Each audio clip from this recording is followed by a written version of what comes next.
ഉണ്ടാക്കി വെച്ചിട്ടുണ്ട്. അതുകൊണ്ട് ആഗ്രഹം തന്നെ വെച്ചേ. ഞാൻ അവനോട് ഹാർട്ട് വരയ്ക്കാനാ ക്വസ്റ്റ്യൻ വന്നത്. ലവിൽ അമ്പിട്ട് വെച്ചിട്ടുണ്ട്.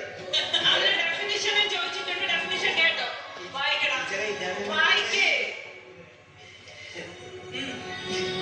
വായിക്കണം.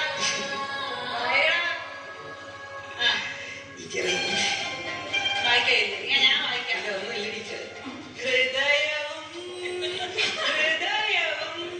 ഹൃദയത്തിന്റെ ഡെഫിനിഷൻ ടീച്ചർ ഈ ആദ്യമാണെങ്കിലേ എന്നും ഇതുപോലെ ഹാർട്ടിൽ അമ്പ് വെച്ച് രഹനയ്ക്ക് കൊടുക്കാറുണ്ട്.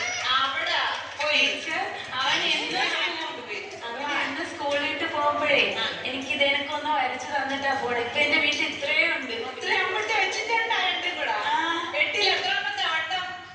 1 2 വട്ടമായി നീ എത്തിയിരിക്കുന്നു. രണ്ടും കൂടെ അമ്പിട്ട് അമ്പിട്ട് അമ്പിട്ട് അവിടെ ഇരുന്നോ. ഇനി വർഷം കൊണ്ടിട്ട് അവിടെ ഇരുന്നോ. അടുത്തത് മുന്നി, നീ സൂപ്പർ. 50ൽ 3. കടൽപ്പാമ്പിനെ എങ്ങനെ തിരിച്ചറിയാം? ക്വസ്റ്റ്യൻ ആൻസർ നീ വായിക്കും. വായി. നക്കി നോക്കിയാൽ മതി. ഉപ്പിട്ടെങ്കിൽ അത് കടൽ പാമ്പ്.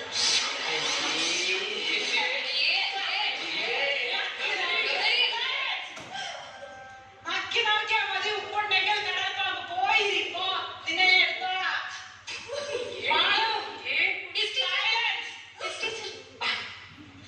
50 40. നല്ല കുട്ടി. ടീച്ചറിന് 3 മാർക്ക്. എന്റെ പൊന്നുമോളെ, ദഹന പ്രക്രിയ തെറ്റിപ്പോയി. കുഴപ്പമില്ല.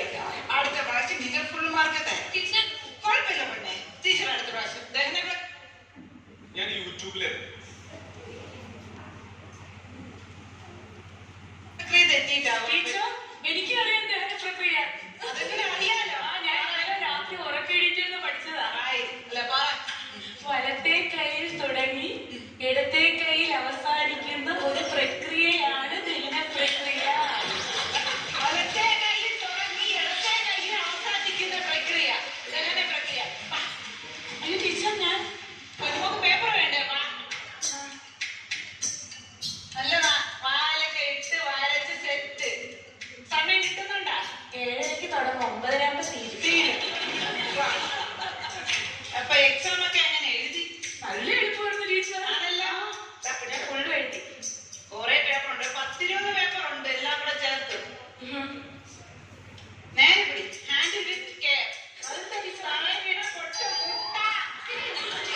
ഈ പതിനെ പൂച്ച അമിച്ചത് എന്തോ എന്നോട് ദേഷ്യം കൊണ്ട് ചെയ്തതാ. ഞാൻ നന്നായിട്ട് എഴുതിയതോ. ഞാൻ ചോദിക്കട്ടെ. 5ാമത്തെ ക്വസ്റ്റ്യൻ എനിക്ക് അറിയാൻ വയ്യ. ആൻസർ എനിക്ക് അറിയാൻ വയ്യ. നീ തന്നെ വായിച്ച് നീ തന്നെ ഉത്തരം പറയാം. വായി. മണിപ്രവാളം എന്നാൽ എന്ത്? മണിപ്രവാളം എന്നാൽ എന്ത്? ഉത്തരവായി. പരീക്ഷ ഹാളിൽ കയറാൻ നേരം മണി അടിക്കുമ്പോൾ കുട്ടികൾക്കുണ്ടാകുന്ന മണിപ്രവാളം. അത് വിട്. ഞാൻ നിന്നെ ഏത് ടീച്ചർ? തന്നെ. അറിയില്ല. എന്നിട്ടാണ് ഇതിലുള്ള ഹിസ്റ്ററി ബോർഡിലെ തെറ്റ് മൊത്തം നീ എഴുതിയത്. മുഴുവൻ ഹിസ്റ്ററി എവിടെന്ന് വന്നത്? ടീച്ചർ ഇത് പറ്റിയതേ ആ. അന്ന് എക്സാമിന്റെ അന്ന് 2 എക്സാം ഉണ്ടായിരുന്നു. ഉണ്ടായി. Biology, history. ആ. ഞാൻ 2 പോക്കറ്റിലായിട്ട് വിറ്റ് വെച്ചായിരുന്നു. അപ്പൊ എടുത്തെഴുതിയപ്പോ ബയോളജിയുടെ ഹിസ്റ്ററിയിലും ആയിപ്പോയി, ഹിസ്റ്ററിയുടെ ബയോളജിയിലും ആയിപ്പോയി. ഇടുക്കി. ടീച്ചർ അതുകൊണ്ട് എന്നെ ഹെൽപ്പ് ചെയ്യണം. ഈ പേപ്പർ കൊണ്ടുവന്ന് ഹിസ്റ്ററി ടീച്ചറിന് കൊടുത്തിട്ട് ആ പേപ്പർ ടീച്ചർ വായിച്ചിട്ട് അപ്പൊ ടീച്ചറൊക്കെ ഫുള്ള് ശരിയിടും, മറ്റേ ടീച്ചറെ ഫുള്ള് ശരിയിടും. അപ്പൊ എനിക്ക് ഫുൾ മാർക്ക്. ആ കളി കൊള്ളാം. എവിടെ മാറ്റി എഴുതാൻ പോയി.